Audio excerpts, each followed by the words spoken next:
Hello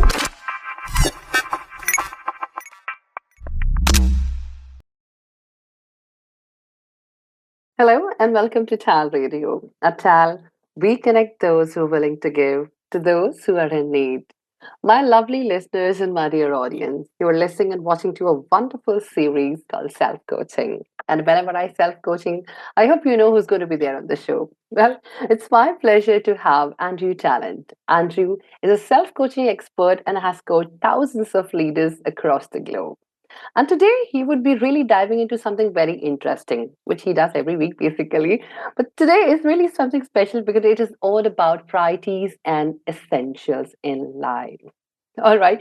Well, Andrew, welcome to Tal Radio. Hi, Sandy. Great to speak to you again. And this is my favorite subject. So I'm really looking forward to sharing some views on this today. Lovely. And I'm sure it's going to be everybody's favorite too after they listen to it. So let's dive into today's topic and today's podcast. So I think the first thing that I would really like to understand, what does it really mean to focus on what is essential, both in life and at workplace? Sure. Well, this came up yesterday. I was working with a client yesterday who said to me, I'm just too busy. I've got so many things to do. I'm spreading myself too thinly. I can't get the things done I'm supposed to get done. I'm late for things. So in this world we live in today, wherever you are in the world, we've got this over consumption, all this overload of information going on. And what we tend to do as human beings, because it's natural for us to do it, is to do the things we like doing, or to do the things we're interested in doing, or to do the things that we must sometimes feel we get rewarded for doing. The whole concept of essentialism that we're going to talk about today, doing the things that are essential, are focusing on the things we need to do each day, which take us closer to what it is we want to achieve in life. And what we have to do is we have to separate out all of those things that are there for us to do to make sure we only focus on the important things. So it's a very good discipline to learn. It's very difficult to do. But we're going to talk about it today. And the importance of it is if we don't do what we're going to talk about today, we don't get closer towards our goals and dreams. All right. So when you talk about, basic activities or day-to-day life, what is essential for us in our day-to-day life, does it somehow means what as such we do like a daily routine? Does it mean that as well? Yeah, it's a good point to bring this in. So I'm going to ask everyone to think about this and do this at home because it will answer your question. And once we ask this question, it's amazing how many people think about it and go, okay, I get this now. So I'm just going to get everyone to think about, for them to be successful in life, let's just say life, that's both personally and professionally, there are a number of things which are essential for them to do, which only they can do. Nobody else can do. I'll give you some examples, and then it'll start hopefully sitting with everybody. So the first thing that's essential for me to live the life I want to live, to be successful, that only I can do, is look after my own well-being. I can't outsource that. I can't ask someone else to do it. I've got to eat well. I've got to exercise. I've got to Very look after true. my well-being. So that's the first example. The second example is if I'm in employment or I have clients, it's essential that I manage the relationship with my boss or my client, because if I don't do it, nobody else will. Or they might try Very and do true. it on my behalf, but it's not me. So that's the second thing that's essential for me to be successful in life, is to manage those key relationships, both professionally and personally. And the third element, which is really important for everybody, is whether this is in a community, whether it's actually in a workplace, whether it's with our friends, in family, is we need to actually manage the relationships with our subordinates, with our peers, because if we don't manage those relationships, then we aren't going to have the outcomes that we want. So it's essential for us to lead those relationships. So there's three. Now, we can carry on, but I've learned through research and through working with many people, it's very hard for people to get beyond 8 things that actually they need to do in life to be successful that only they can do. Everything else they can leave to other people, and they can delegate, and they can actually leave alone. We don't do just those 8 things because we have a lack of discipline, because we like doing things, we get rewarded for doing things, we feel good about doing certain things, but they're not essential. So in a way, it's a little list for all of us to identify. It's going to be slightly different for all of us, but those top 3 I've talked about are always there. And sometimes it's about having subject matter expertise as well. This is essential for us to do our work.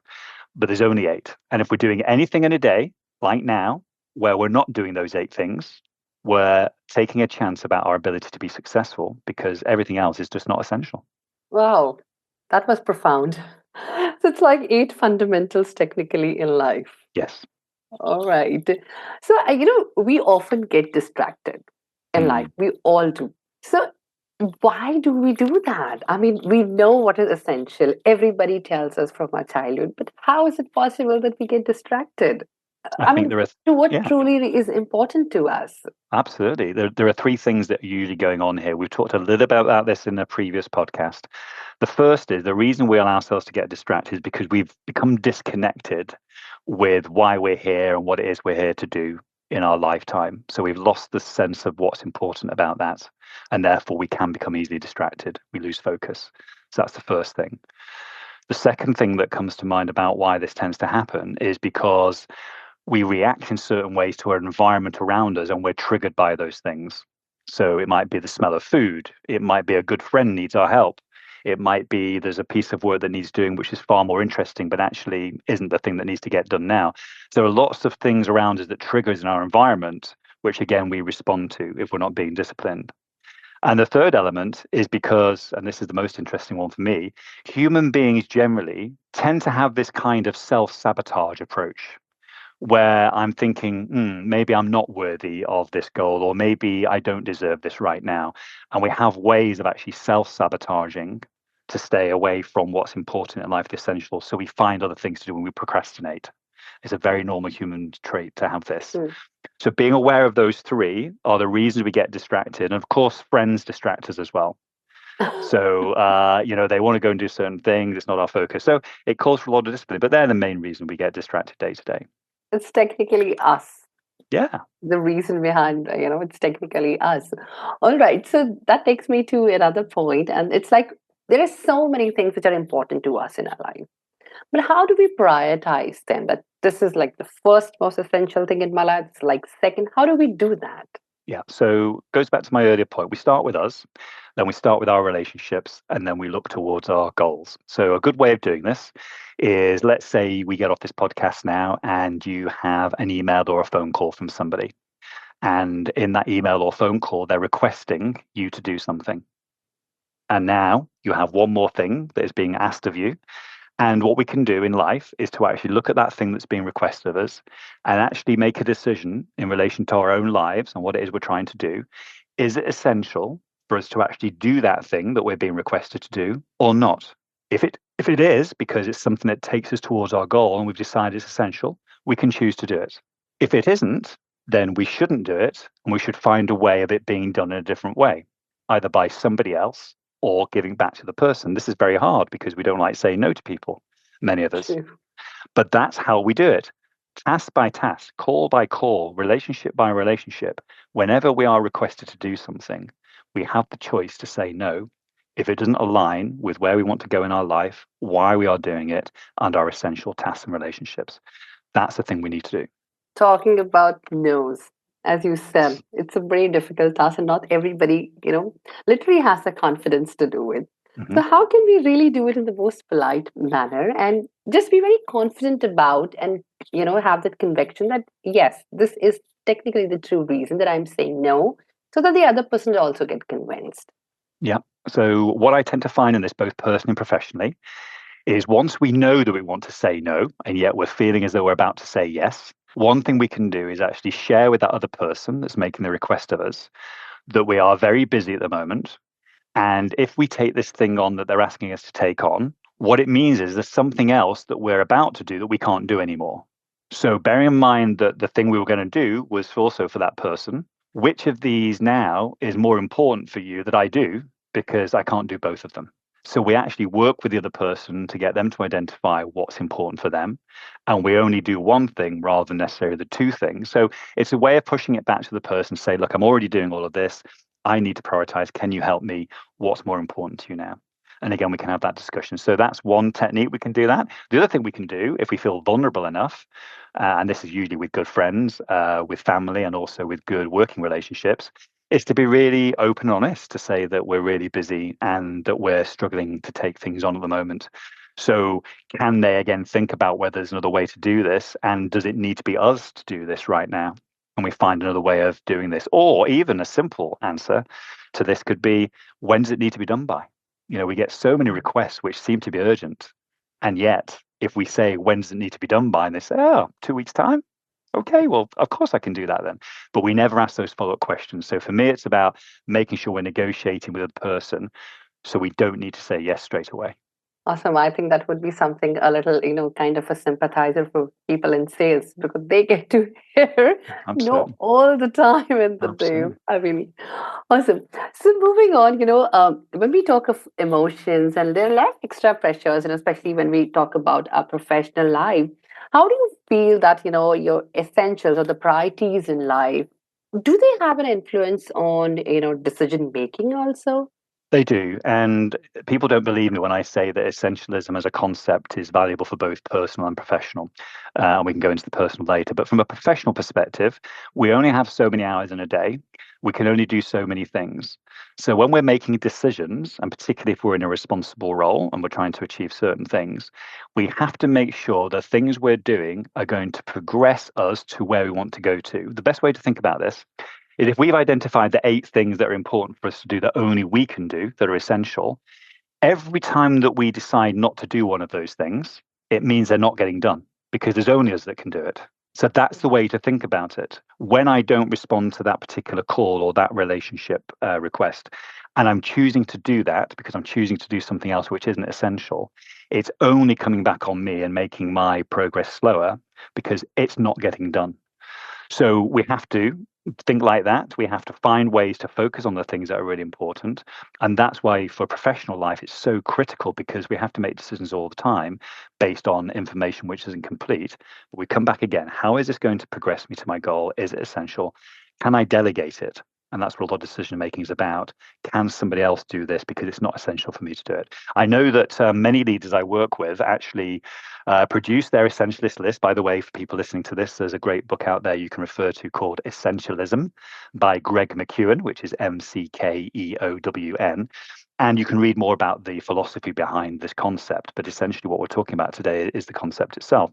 And what many leaders do is they go through the exercise, they come up with the 8. A lot of them are work related, and they actually share it in full with their team.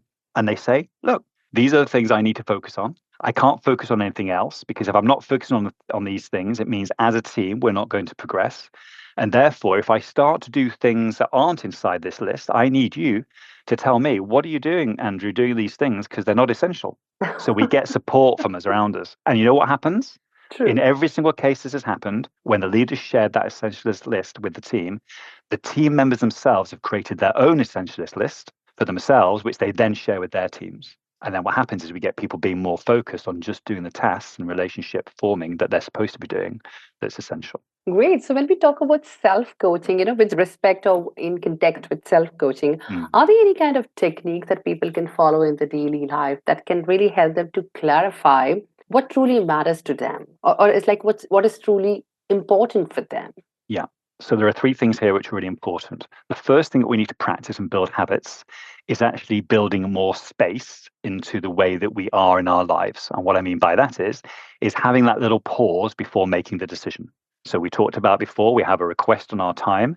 Rather than just responding, we actually just have a pause. We actually think about, is it essential for us or not? If it is, we respond yes. If it isn't, we respond no and find a different way of doing it. So we've got to create space in our life to be able to respond to those things. The second thing is we need to be disciplined in terms of really understanding what are the things we're supposed to be doing and making sure that each day we reconnect with that and start building up habits into our diary. So, for example, if it's essential for me to build a relationship with my boss, then what I need to do is put space into my diary to have a chat with my boss over a coffee, maybe an hour a week, whatever it might be. But I've got to put the time in and build the habits to do that. Now, my boss might say, well, Andrew, I haven't got the time to spend an hour with you every week. And I've got to convince them and communicate to them that that's essential for me, because if I don't have that, I'm not going to be able to do the things that they want me to do. That's the second thing, and start building in some habits into your calendar that make use of the space. And then the third is to get some help again. So it's about being honest with people and saying, this is what I've decided to do. I need to spend time doing this. I know that's really hard. So I need your help, because you're in relationship with me, to make sure that I really do it. And the way I've thought about doing this is this. Can you help me? Now, usually most people are very happy to help you. around that. True. But you're driving this. It's not just a case of them helping. You've got to ask for the help. You've got to be very specific about the kind of help that you want. And then things will start to work better for you. So they're the three things: create space, make sure then you build habits of putting the space to good use, and then finally asking for help in relationships so you can keep practicing this on a daily basis. Andrew, whenever you say anything, any kind of thing that you talk about life and, at a workplace also, you give so many advices. They seem so profound. I love listening to them. And I'm sure people who are listening to us at the moment also, who heard a previous episode, must be feeling the same, thing. But when we come to really practice it, Yeah. as you said, discipline is really the key to Yeah. be consistent in it. Yeah. And it's really hard because human That's the beings, hardest it's really part. hard. And this is why it's really important that we reconnect it back, as I said before, to the why. Why are we trying to gain this particular qualification? Why are we trying to lose weight? Why are we trying to actually spend more time with our family? Really reconnecting with those things allows us to be more disciplined in terms of the essentialist tasks in life. So the two are connected. Very connected. All right. So if someone, just wants to take the very first step about trying to understand what are essentials in lives, so what would that be? At least as we are speaking at the moment, probably somebody just decided at Yeah, the yeah, exactly. moment. So it's a great exercise to do. I love this exercise. So what I would encourage people listening to this to do is to look at their diary for the next 2 weeks. That's calls, meetings, travel, family time, everything that you're doing. And itemize it all out, write it all out. And then next to each one, I want them to actually just put a little star or tick against the ones where they work out that it's essential for them to do to be successful in life. So either you can do it this way or do your essentialist list first and do the 8 first. It's up to you. It doesn't matter either way. But you're going through and you're saying, yes, no, that's not essential. Yes, no. What you'll tend to find as you do this exercise for the next 2 weeks, there are many things that we do that are not essential in terms of us doing them. We might like doing them. We might be good at doing them. We might be very interested in doing them, but actually they distract us from the things that are essential. So, from a pragmatic first step, that's the first thing to do. The second thing to do, which is part of the same step, is once we've got that and we see how many things we're doing which are not essential, is to redesign our calendar. Not now, but maybe for a month ahead. So we give ourselves some space and time to change things to make sure the calendar looks differently. So we've got all the things in there that are essential for us to do. And then we have fewer things in there that are non-essential. So that's the exercise I encourage people to do. It's a very simple thing to do.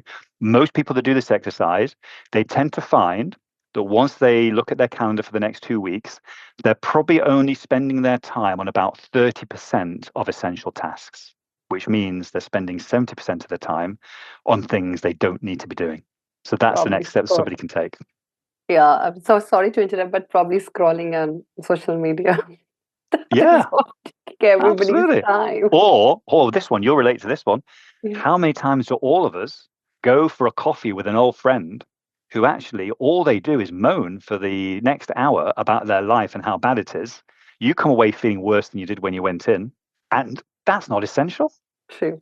Doing Very that every true. week. Maybe switch that to maybe once every 2 or 3 weeks to catch up with a friend because you want to keep the friendship. But actually, how is it serving you being and listening to that kind of energy? And we just get into habits. So it's moving out of those habits. Lovely. And when you spoke about diary, I really wanted to show, at least people who are watching that I do keep a diary. It's a Absolutely. live So example. you can do this exercise. Yeah. True, absolutely. And maybe we're from an older generation and we love this habit of writing things or scribbling things in the diary. Makes us remind of, Yeah. maybe nostalgic or something. So thank you so much, Andrew. It was lovely chatting with you today and talking about essentials. You really referred to, told us some about some pretty good books also.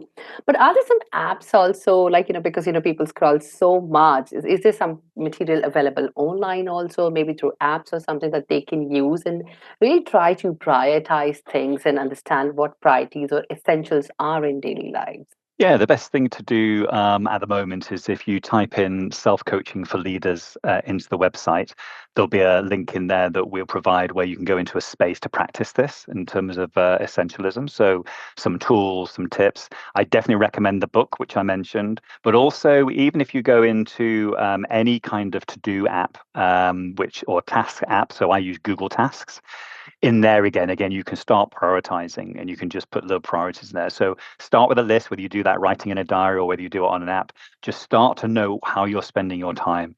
What do you do in a day? How many of those things are essential? How many are not? You'll be surprised how much you're doing in a day where it's not taking you towards your goals and dreams. True. Google Tasks, as you mentioned, and I believe Google Calendars also tell a Yep, lot about our daily lives and our absolutely. schedules. Awesome. So thank you so much, Andrew, for joining in today. And it was lovely catching up with you once again on Tal Radio. Thanks, Sandy. And to all my lovely listeners and our dear audience, thank you so much for listening and watching to this wonderful series on self-coaching. We'll be back next week with another interesting topic. Till then, stay tuned in and keep on listening to Tal Radio.